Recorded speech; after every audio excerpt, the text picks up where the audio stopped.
Want to see who viewed your Instagram highlights? Here's what you need to know. First, open the Instagram app on your phone. Tap on your profile icon at the bottom right. Now, under your bio, you'll see your story highlights. Tap on any highlight you want to check. When it opens, look at the bottom left corner. You'll see a viewer count or a small profile icon.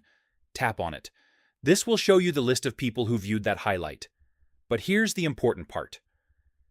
You can only see viewers if the highlight is still within the original story's 24-hour viewer window.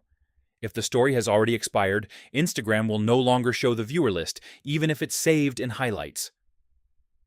If you want to track viewers, check your story insights before it disappears. After that, the viewer data is gone permanently. And that's how you check who viewed your Instagram highlights.